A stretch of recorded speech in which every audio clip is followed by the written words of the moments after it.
বিসমিল্লাহির রহমানির রহিম। আসসালামু আলাইকুম ভিউয়ার্স, লুপার রান্নাঘর ইউটিউব চ্যানেল থেকে আপনাদের স্বাগতম। যারা নতুন ভিউয়ার্স আমার চ্যানেলটিকে সাবস্ক্রাইব করবেন, আর যারা সাবস্ক্রাইব করেছেন তাদেরকে অনেক অনেক ধন্যবাদ।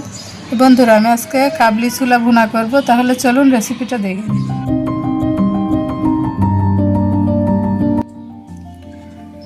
এখানে আমি হাফ কেজি পরিমাণে কাবলি ছোলা ভিজিয়ে রেখেছিলাম, সারা রাত ভিজিয়ে খুব ভালো করে ধুয়ে পরিষ্কার করে নিয়েছি। এখন সিদ্ধই বসিয়ে দিব। কড়াইয়ে কিছুটা তেল দিয়ে দিয়েছি, এখন দিয়ে দিব পেঁয়াজ কুচি।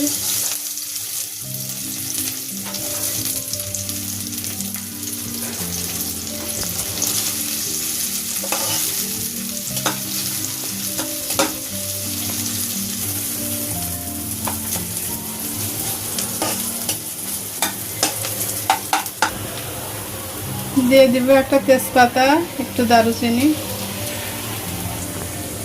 হলুদ, স্বাদ মতো লবণ, মরিচের গুঁড়া, হাফ চা চামচ আদা পাউডার, আর এখানে আছে রসুন বাটা, পেঁয়াজ বাটা আর জিরা গরম মশলা বাটা। পুরো মশলাটাই দিয়ে দিব, দিয়ে একটু কষিয়ে নেব।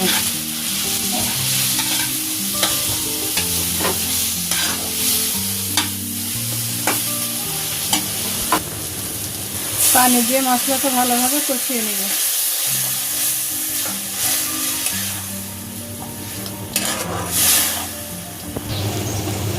ছোট ছোট আলুগুলো সিদ্ধ করে রেখেছি, দিয়ে দিব।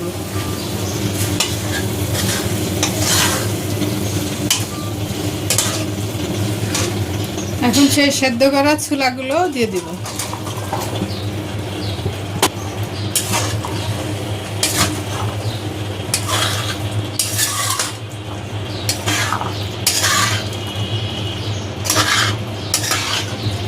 একটু কষিয়ে নেব।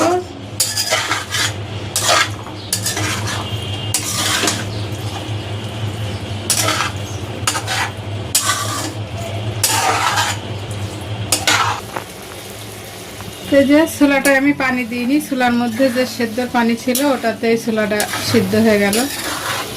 ভুনা প্রায় শেষ, পানিটা একটু কমে আসলে নামিয়ে ফেলি। বন্ধুরা, আমার ছোলা ভুনা হয়ে গেছে, আমি সার্ভ করে দিয়েছি। এরকম মজার মজার রেসিপি পেতে আমার চ্যানেলটিকে সাবস্ক্রাইব করবেন, আমার পাশে থাকবেন। সবাই ভালো থাকবেন। আল্লাহ হাফেজ।